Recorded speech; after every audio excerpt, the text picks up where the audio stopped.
Good evening. Good evening. When I was asked to introduce my husband, J.D. Vance, to all of you, I was at a loss. What could I say that hasn't already been said before? After all, the man was already the subject of a Ron Howard movie.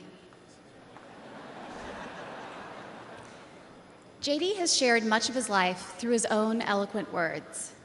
In his book, Hillbilly, during his Senate campaign, and now as a sitting United States Senator, it occurred to me that there was only one thing to do: to explain from the heart why I love and admire J.D. and stand here beside him today, and why he will make a great Vice President of the United States.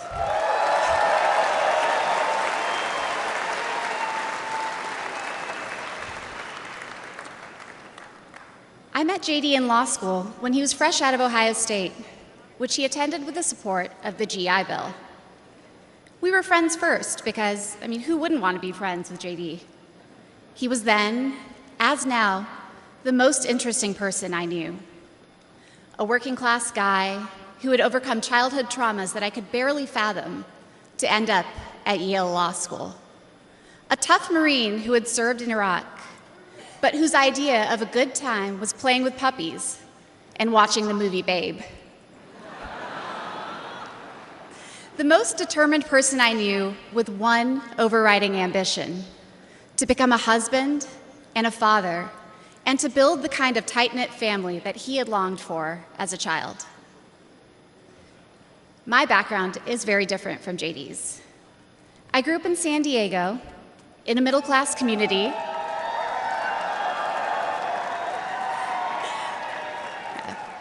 with two loving parents, both immigrants from India, and a wonderful sister. That JD and I could meet at all, let alone fall in love and marry, is a testament to this great country.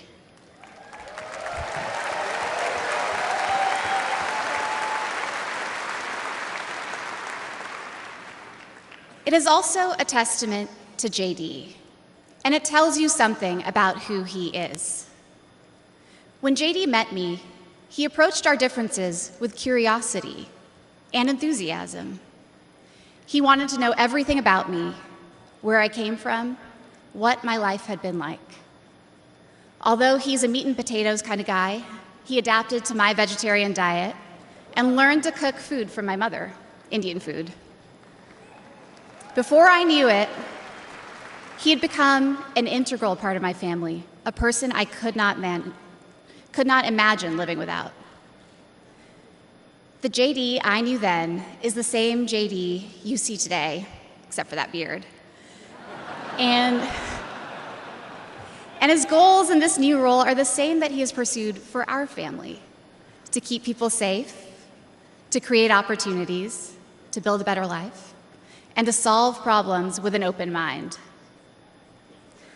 It's safe to say that neither JD nor I expected to find ourselves in this position, but it's hard to imagine a more powerful example of the American dream: a boy from Middletown, Ohio.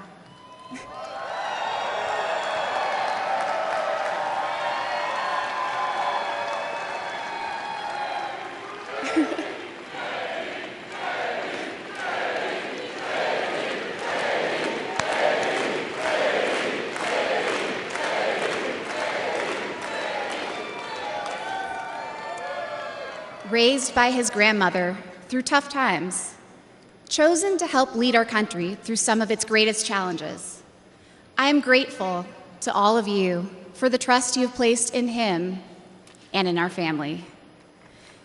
And with that, it is my great privilege to introduce my husband and the next Vice President of the United States, J.D. Vance.